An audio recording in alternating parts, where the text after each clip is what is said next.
Muito bem, meus caros irmãos, a paz do Senhor Jesus a vocês. Meus caros, gostaria de ler com vocês 2 versículos. Esse texto que irei ler com vocês se encontra em Gênesis capítulo 23. Os versículos que me referi é o versículo 1 e o versículo 2. Gênesis capítulo 23, versículo 1 e 2.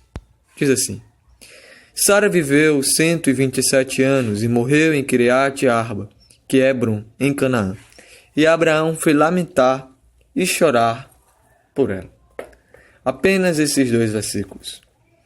Meus queridos, nessa reflexão, eu gostaria de tratar com vocês sobre o seguinte tema: o caminho da igreja. É importante percebermos que a Bíblia, irmãos, possui de fato inúmeras aplicações para a conduta cristã, iluminando o homem no seu tempo, nos seus dias. Nesse sentido, nós observaremos, irmãos, que esses 2 versículos, juntamente com o contexto apresentado no capítulo 23, nos traz lições riquíssimas sobre a igreja. Vale ressaltar, irmãos, o que alguém certa vez já escreveu a respeito do que posteriormente acontece com a morte de Sara.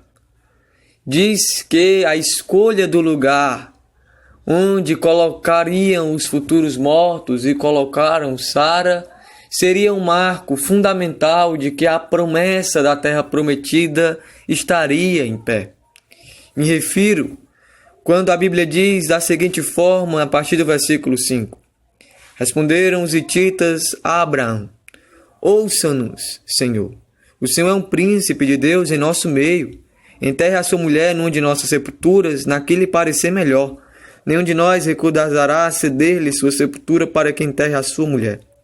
Abraão levantou-se, curvou-se perante o povo daquela terra, os hititas, e disse-lhes: Já que vocês me dão permissão para sepultar minha mulher, peço que intercedam por mim junto a Efrom, filho de Zoar, a fim de que ele me ceda da caverna de Macpela, que lhe pertence e se encontra na divisa do seu campo.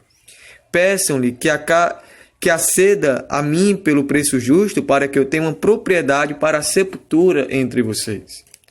Logicamente, os 2 versículos que lemos começam em um ambiente um tanto triste, em uma situação fúnebre nesse aspecto.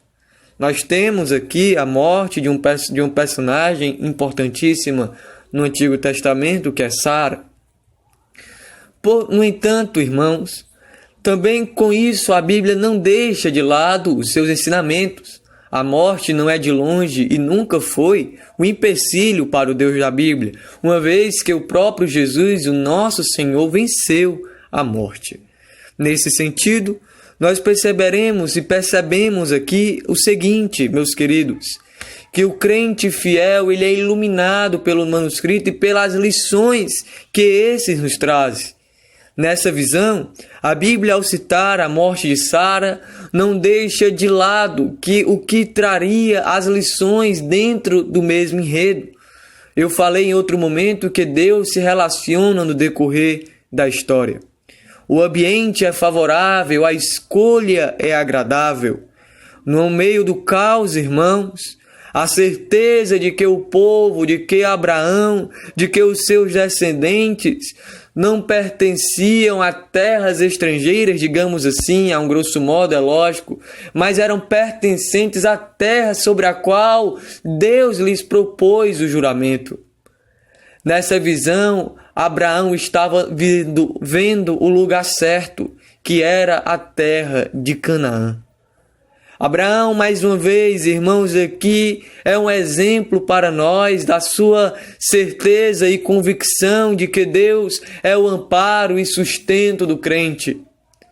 Na mesma visão, irmãos, acontece como nós vimos.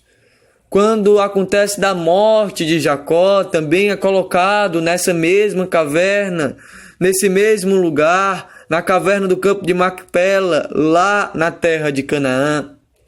A promessa estava de pé, mas não apenas porque os homens sobre os quais a promessa trilharia, aqueles a quem segurariam de fato, assim por dizer, a promessa, seriam protagonistas apenas, Mas o que validou, irmãos, é quem fez a promessa.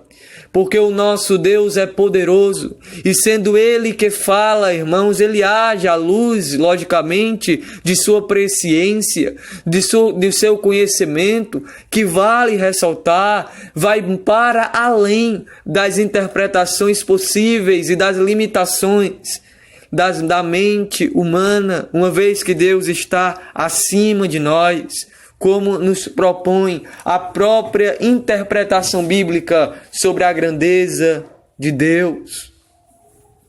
E como falei a vocês, esse texto traz para nós lições, irmãos. Se nós atentarmos para a convicção de Abraão e associarmos isso a nós nos dias atuais, perceberemos a necessidade de o crente ter uma vida de entrega a Deus, uma vida dedicada ao Senhor, uma vida de simplicidade e coerência, entendendo que não pertence a esse lugar, uma vez que a terra que nós participamos ou a terra da qual nós fazemos parte é os céus, a terra sobre a qual nós um dia cremos que viveremos. Vale ressaltar que o ambiente, como falei, é um tanto fúnebre, uma vez que a Bíblia, como disse, retrata um episódio interessante, onde Abrão desce ao Egito, leva Sarai, sua mulher, em Gênesis capítulo 12, a partir do versículo 10. E a Bíblia diz sobre um acontecimento que envolvia Abraão, Sarai e envolvia também, irmãos, o faraó. Mas a Bíblia explicita que Deus, o nosso Deus, vence o faraó de uma forma tremenda e maravilhosa. Contudo, ainda assim não foi suficiente para anular as lições que o livro nos traria. Não é para tanto que o que vos falava agora há pouco é que Abraão de fato é um exemplo para nós nesse texto, uma vez que mostra confiança, irmãos, convicção de que a promessa ainda estaria de pé, uma vez que quem garantiu a promessa é aquele, irmãos, a qual diz as Escrituras, tratando-o como grandioso, como o Criador dos céus e da terra, que é bendito para todo sempre. E isso implica que se assim Canaã prefigura para nós as cidades santas, os céus, logo também requer que nós vivamos uma vida de coerência nos nossos dias. Uma vida de entrega e de simplicidade, crendo em Deus, o nosso Salvador. Me recordo que falamos aqui sobre o legalismo religioso, mas outra corrente se mantém ainda a confundir o meio protestante evangélico. Corrente essa, irmãos, onde as pessoas se reúnem para orar, para cultuar, dizem elas, a Deus, mas mostram excessiva preocupação quanto às profecias, às visões e os sonhos. São pessoas, irmãos, que não parecem estar tão confiantes de que pertencem a uma terra celestial, uma vez que essas confundem a piedade, os dons dados ao crente com meras vontades e interesses carnais. Pessoas cheias de si, pessoas que confundem, irmãos, a conduta cristã de coerência, de simplicidade, de humildade e de profunda devoção, de profunda dedicação. Essas pessoas, irmãos, aparecem no nosso meio com visões confusas, profecias escandalosas que em nada elevam a glória de Deus, senão elevam, a não ser ali que também elevem a glória daquele que profetiza.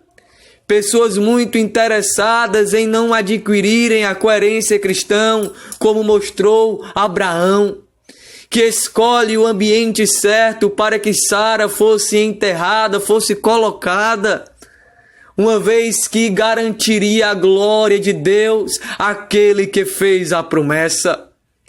O Evangelho, irmãos, não é confusão.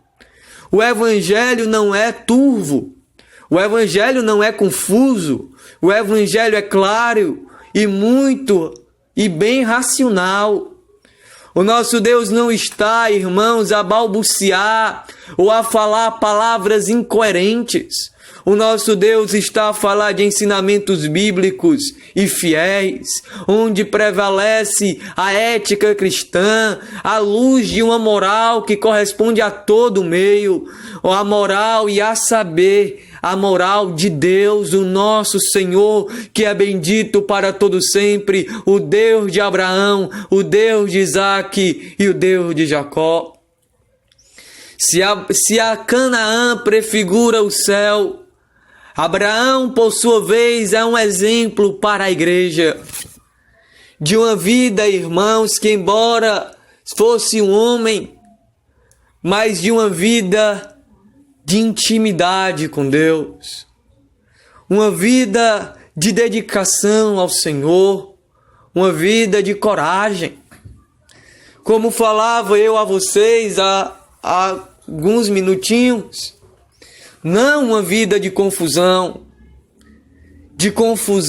nem tampouco de superstições. É hora, irmãos, normalmente nesses ambientes, quando as portas das igrejas estão ali fechadas, entreabertas, quase voltando à normalidade, essas pessoas aparecerem no nosso meio com interpretações equivocadas da Bíblia. Pessoas essas, irmãos, que confundem o Evangelho de Deus. Elas até mostram interesse em derramamento do Espírito Santo, mas não entendem que o que se apresenta nessas reuniões é um fogo estranho. Mas não estranho porque vem de Deus para o homem pecador, mas é estranho porque sai do homem pecador querendo ir aos ouvidos de um Deus santo, justo e poderoso. Não pode se confundir que a conduta da igreja na terra seja uma conduta supersticiosa, seja uma conduta equivocada e, por que não dizer, profana. Mas devemos estar cientes que a conduta cristã é pautada na palavra de Deus. É pautada naquilo que diz o livro sagrado, nas palavras de Jesus que foi ali crucificado em nosso lugar, no madeiro por nós pecadores. Por isso que não nos confundimos. Não podemos entrar em confusão alguma no que diz respeito aos dons que servem para a glória de Deus e edificação da igreja. Vale ressaltar, irmãos, que muitos desses se apresentam no nosso meio como profetas, como apóstolos, como pregadores cheios de Deus, como pessoas que são portadores de visões, que ultrapassa até, podemos dizer, a neurociência e as complexidades que podem vir pelo cérebro humano. São pessoas, irmãos, que afrontam o Evangelho. Aparecem de casa em casa, de terreno em terreno, de reunião em reunião, com visões estranhas, mas nunca ou raramente aparece um ou outro com a mensagem bíblica e coerente, uma vez que o crente fiel vive no Egito, mas enxerga Canaã, vive na terra, mas contempla os céus. O Evangelho, como falei a vocês, não deve ser, meus caros, um motivo de escândalo, porque provém de nós, mas quer escandalize que seja porque provém de Deus. Porque a partir do momento que se prega outro evangelho, senão aquele que é mostrado no manuscrito. Esse evangelho deve ser por nós rejeitado, uma vez que é anátema, que é mau, que é corrompido na própria essência. Nem todos aqueles que dizem assim diz o Senhor, de fato expressam o que diz a Bíblia, nem tampouco o Deus do livro. Estão mais preocupados em enredar os ouvintes com superstições do que elevar a glória de Deus pela exposição fiel da palavra, do manuscrito e da sinceridade e de uma profunda entrega à oração e à devoção. Vale ressaltar que esses mostram interesse profundo em orar, mas esse interesse em orar não corresponde às superstições. Aparecem com sonhos, eu sonhei, ou Deus me mostrou, ou Deus falou a mim, sendo que o que eles dizem se contradiz. É como se Deus, irmãos, estivesse todo o tempo se contradizendo. Mas o Deus a qual nós aqui estamos falando e a qual eu estou apresentando a vocês é um Deus, meus caros, um Deus que é zeloso, um Deus que é fiel, um Deus que, como diz Jonathan Edwards, no célebre sermão lá, Pecadores na Mão de um Deus Irado, ele fala que Deus é semelhante a esse nosso Deus, cuja repreensão a terra treme, as pedras tombam. O Deus da Bíblia não é um Deus, irmãos, que está a delirar, digamos assim, me refiro a ideias estranhas e esquisitas. O nosso Deus não está ali a trovejar ideias sem sentidos. Mas o nosso Deus é racional, irmãos. O nosso Deus é esclarecido. O nosso Deus está para além de Platão e Aristóteles. O nosso Deus está além dos profetas e dos apóstolos. O nosso Deus está sentado em um alto e sublime trono, cheio de glória, poder e majestade. É esse o Deus que nós servimos. Não um Deus que está a proclamar um fogo estranho, mas um Deus que está a nos apontar à terra celeste, à luz de uma ética cristã de coerência, de entrega e de devoção, à luz de a igreja guiada pelos dons do Espírito, mas os dons que edificam o povo de Deus e elevam a glória do nosso Senhor, que é bendito para sempre. Porque bem verdade é que grande é o mistério da piedade. Deus foi manifestado em corpo, justificado no Espírito, visto pelos anjos, pregado entre as nações, crido no mundo, recebido na glória. Cristo morreu em nosso lugar, o justo pelos injustos. Esse é o grande mistério, digamos assim, a qual é nos revelado que o Deus Criador veio até nós, veio como homem, o Cordeiro de Deus que tira o pecado do mundo para morrer por nós, pecadores. O caminho da igreja nesse mundo é o caminho que falou Jesus no célebre texto, versículo de João, capítulo 14, versículo 6. E disse-lhes Jesus: eu sou o caminho, a verdade e a vida. Ninguém vem ao Pai se não for por mim. Dessa maneira, meus caros irmãos, agradeço essa oportunidade. Que Deus os console à luz da sua palavra e nos guie em tudo. Porque bem verdade é que vivemos na terra, no nosso Egito, digamos assim, mas nós não somos aqui. Como falou célebres compositores, Cecília de Souza, como falou Luiz de Carvalho, o célebre Feliciano Amaral, a nossa terra é os céus, irmãos. É para lá que nós iremos. Se vivemos aqui, olhamos para lá. Louvado seja o nosso Deus. Aleluia. Que Deus os abençoe. Amém.